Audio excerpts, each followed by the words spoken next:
किसी समझदार इंसान ने ठीक ही कहा है कि भले ही इंसान किसी को धोखा दे दे, लेकिन जानवर कभी किसी को धोखा नहीं देते।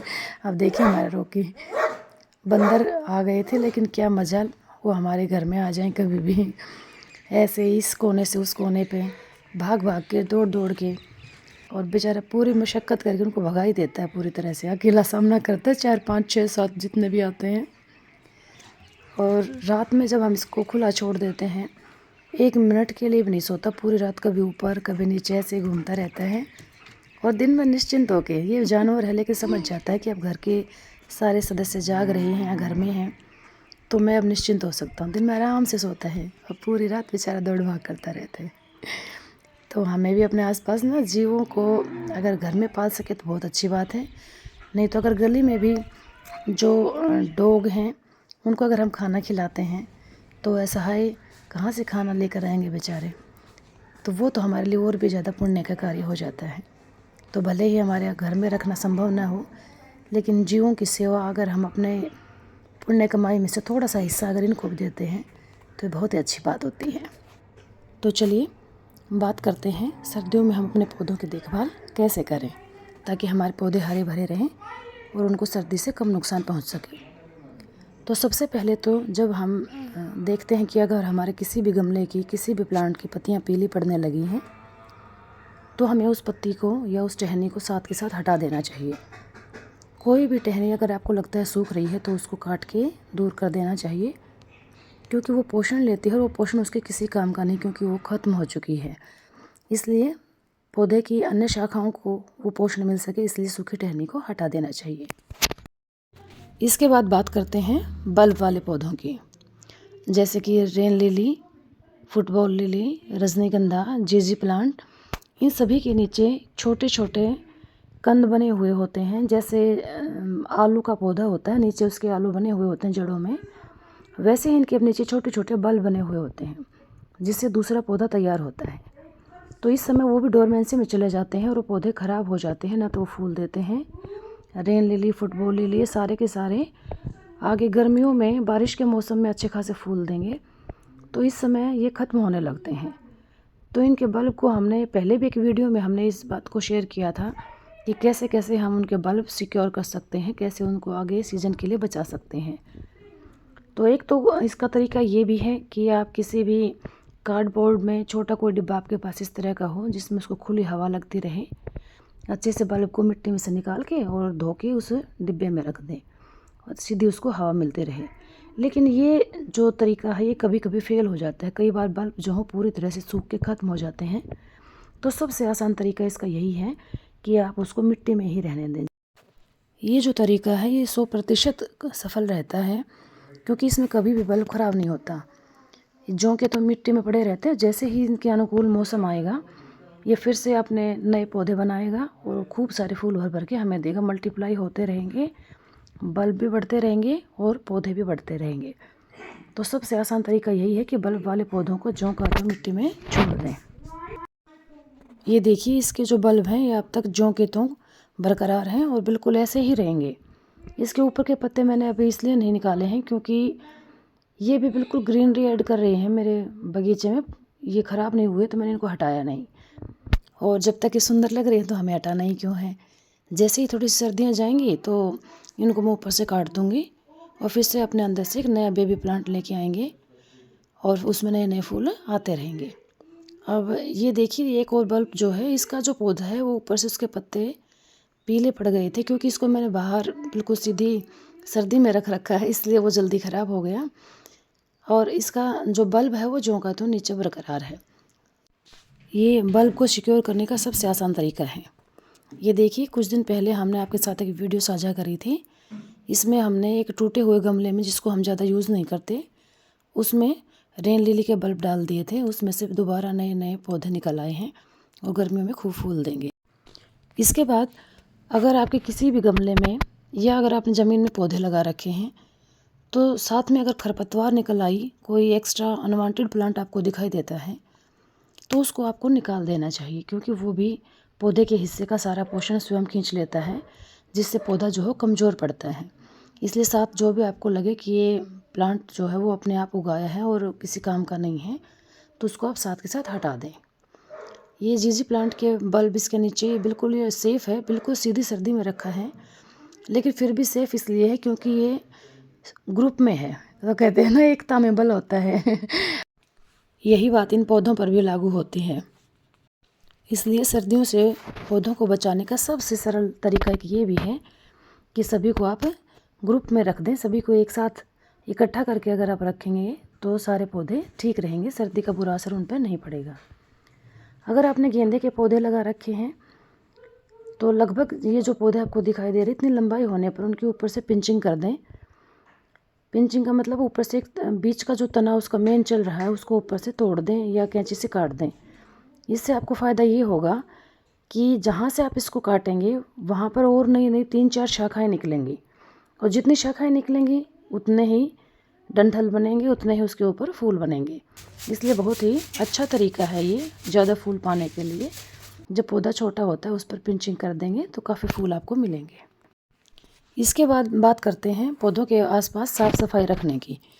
वो इसलिए बहुत ज़्यादा ज़रूरी है क्योंकि पौधे हैं तो ये स्वाभाविक है कि पत्तियाँ भी गिरेंगी, कुछ छोटी छोटी टहनियाँ भी उसमें से गिरती रहेंगी, और जैसे ही वो एक जगह पड़ी रहेंगी ऊपर से ओस गिरेगी, वो नम हो जाएंगी और उस नमी के कारण उसकी जड़ों तक फंगस लगने का बहुत ज़्यादा खतरा रहता है। इसलिए कोशिश करें कि साथ के साथ गली सड़ी पत्तियों को आप हटाते रहें। और इसीलिए मैंने पहले भी मल्चिंग के लिए आपको मना किया था। मेरे जो एक्सपीरियंस हैं, कुछ बहन भाई जो हैं वो मल्चिंग की सलाह देते हैं, हो सकता है उनके यहाँ कामयाब हो जाती होंगी, लेकिन मेरा मानना यही है कि सर्दियों में पौधों पे मल्चिंग नहीं करनी चाहिए। मल्चिंग जिसमें कि हम सूखे पत्तों की या धान की भूसी की या धान के छिलके की जो हम एक 2-2 इंच की एक परत चढ़ा देते हैं, जिससे कि मिट्टी के ऊपर ना सर्दी लगती ना गर्मी लगती है। लेकिन मल्चिंग गर्मी में 100% कामयाब है, और सर्दी में क्योंकि वो भी नम रहेंगी तो फंगस लगने का खतरा ज़्यादा रहता है। इसलिए मल्चिंग सर्दियों में न करें तो ज़्यादा बेहतर रहता है। इसके बाद सबसे ज़्यादा खतरा जो होता है सर्दियों में, सीधी ओस से और सीधी ठंड से पौधों को रहता है। तो या तो आप उनको बरामदे में रखें या ग्रुप में रखें, या फिर अगर हो सकता है तो कोई नेट अगर आप लगा सकते हैं, जैसे गर्मियों में हम ग्रीन नेट लगाते हैं, उसी तरह से अगर कोई ऊपर आप हल्का सा नेट लगा देते हैं जिससे कि सीधी ओस उसके ऊपर नहीं गिरती, तो भी पौधों का बचाव उससे रह सकता है। और इनको ठंड से बचाने के लिए इनके ऊपर हम पुरानी बेडशीट वगैरह भी रात को अगर ढक दें तो उससे भी काफ़ी फ़र्क रहता है। कई बार अगर हमारे पास कपड़े के जो बैग होते हैं जिसमें हम सामान लेके आते हैं, अगर उनको ढक दें तो भी पौधा जो है वो थोड़ा सुरक्षित रहता है।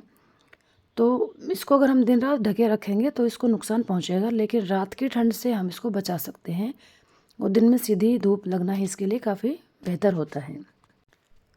पौधों के लिए सर्दियों में पानी कितना दिया जाए, ये बात तो सबसे महत्वपूर्ण है, और मैं लगभग अपनी सभी वीडियो में इस बात का जिक्र करती आई हूँ कि कभी भी इतना पानी न दें कि पौधे में नीचे मिट्टी की बजाय कीचड़ बन जाए। अगर ऐसा हुआ तो सीधी सी बात है, पौधा ख़त्म है हमारा। तो जानने का कि कब हम उसमें पानी डालें, सबसे सरल तरीका यही है कि आप मिट्टी को उंगली से कुरेद कर देखें, लगभग 2 इंच तक जब वो सूख चुकी होती हैं तब आप उसमें पानी डालें। ताज़ा पानी डालने की कोशिश करें, और ताज़ा पानी से ही उनको सप्ताह में एक बार धो दें। अगर स्प्रे पंप है तो बहुत बढ़िया, ना तो मग और बाल्टी उठाएं, उससे भी काम हो जाएगा। ज़रूरी नहीं है कि सारे इक्विपमेंट्स आपके पास हों तभी आप बागवानी कर सकते हैं। कई काम हम साधारण तरीके से, सादे तरीके से भी बहुत अच्छे तरीके से कर सकते हैं। इसलिए जो भी तरीका आप अपनाएं, लेकिन उन पौधों को ताज़ा पानी से सप्ताह में या 10 दिन में एक बार धो दें। जैसे हमारे खुद के साथ होता है ना, जब बहुत ज़्यादा सर्दी हो और हम अपने पैर गर्म पानी में डिप कर लें तो हमारी सर्दी भाग जाती है। वैसे ही पौधों के साथ है कि जब लगातार उनके ऊपर सर्दी गिरती है तो वो सर्दी से ख़राब होने लगते हैं, और उसी समय अगर आप उनके ऊपर ताज़ा पानी का स्प्रे कर देते हैं तो सर्दी जो है उनकी गायब हो जाती है। तो कोशिश करें ताज़ा पानी दें, कम पानी डालें, बहुत ज़्यादा जल्दी पानी नहीं डालें। और कुछ जो सुकुलेंट प्लांट हमारे पास होते हैं उनमें तो अगर पानी आप 1 महीने भी न डालें तो भी कोई ज़रूरत नहीं होती है। हमारे पास जैसे जेड प्लांट होता है, स्नेक प्लांट होते हैं, इनसे बेहतरीन पौधा तो मैं किसी को नहीं मानती। अगर 1 महीना भी आप इसमें पानी नहीं डालेंगे तो भी ये बड़े अच्छे चलते हैं। तो इसमें क्यों खतरा मोल लेना हमें, क्यों हम अपने पौधों की सेहत के साथ खिलवाड़ करें।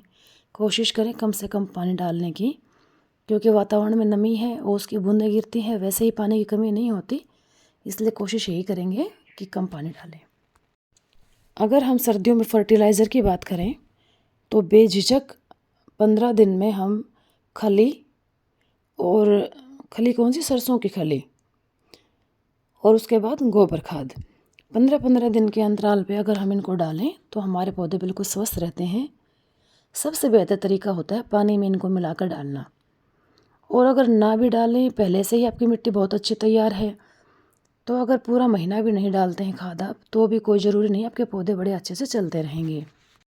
इंडोर प्लांट के बारे में तो हम बात कर ही चुके हैं कि उनको हम घर के अंदर रखें, बरामदे में रखें, नेट के नीचे रखें तो वो ठीक रहते हैं।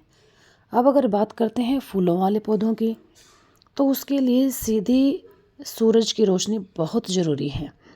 हमको उन्हें पहले से ही ऐसी जगह पर रख देना चाहिए कि जैसे ही सूर्य निकलता है तो सीधी रोशनी उनके ऊपर पड़े, उससे वो अच्छी ग्रोथ करते हैं और खूब अच्छे भर भर के फूल देते हैं। सब्जियों के, फल के और फूलों के, ये जितने भी पौधे होते हैं ये बिना सूरज की रोशनी के अच्छी फ्रूटिंग नहीं करते हैं, अच्छे फ्लावरिंग नहीं करते हैं। इसलिए इनको ऐसी जगह पर ही रखना बेहतर होता है जहाँ उनको दिन में सीधी धूप मिलती रहे। कामकाजी महिलाएं जो होती हैं उनके लिए घर और परिवार दोनों को बेहतरीन तरीके से चलाने के लिए बहुत मशक्क़त करनी पड़ती है। और हाँ, बिल्कुल निसंदेह हम कई बार ये सब करते करते थक भी जाते हैं, क्योंकि सभी महिलाओं के पास अपने घर में करने के लिए बहुत कुछ होता है। भले ही वो नौकरी करती हों ना करती हों, फिर भी घर के ऊपर उनके पास इतना काम होता है। और अगर नौकरी कर रही हैं और उसके बाद घर देखना है तो फिर तो काम की आप पूछो ही मत कितना हो जाता है। तो ये काम करते करते थकान भले ही हो, लेकिन जो गौरव हमें महसूस होता है, जो आत्मसंतुष्टि हमें होती है कि हम अपने परिवार के लिए, अपने अस्तित्व के लिए इतना सब कुछ कर सकते हैं, उसका किसी दूसरी खुशी के साथ हम तुलना कर ही नहीं सकते। तो कोई बात नहीं, थकान हो, नो प्रॉब्लम, काम करते आए हैं, करते रहेंगे और ऐसे ही एक दूसरे को सांत्वना देते रहेंगे। क्योंकि हमारे बड़े बूढ़ों से हम ये सुनते आए हैं कि जहाँ काम वहीं कर्म, अर्थात जो व्यक्ति अच्छे से काम करता, मेहनत करता है, उसका भाग्य भी बहुत ही सुनहरा होता है। तो अपने भाग्य को सुनहरा बनाना है तो स्वयं तो काम करना ही पड़ेगा। कोई दूसरा काम करे और भाग्य हमारा सुनहरा हो, ये तो हो ही नहीं सकता। तो चलिए, कुछ ये अपना एक चाय के कप का डिब्बा पड़ा खाली, उसको भी आज यूज़ कर लेते हैं। वेस्ट पड़ा था, यूका के कुछ बेबी प्लांट्स थे, उनको हमने निकाल लिया और इसमें मिट्टी और खाद मिलाकर यूका के पौधों को लगा दिया। बहुत ही सुंदर लगे इसमें। ये गुण तो हम भारतीयों में होता ही है कि हम किसी भी चीज़ को वेस्ट नहीं जाने देते। वो जिस काम के लिए शुरू में घर में आता है, वो काम होने के बाद उसको किसी दूसरे रूप में यूज़ करते हैं। तो हम ऐसे करते आए हैं और करते रहेंगे। तो इन्हीं छोटी छोटी जानकारियों के साथ वीडियो देखने के लिए बहुत बहुत धन्यवाद। आपसे फिर से वही गुजारिश करती हूँ कि प्लीज़ वीडियो को लाइक, शेयर, सब्सक्राइब ज़रूर करिए। और एक रिक्वेस्ट ये भी है कि वीडियो प्लीज़ आप पूरा देखा करें, क्योंकि छोटी छोटी बातें कई बार हम मिस कर जाते हैं अगर हम उसको स्किप करते हैं। तो पूरी वीडियो देखें और चैनल को सब्सक्राइब ज़रूर करें।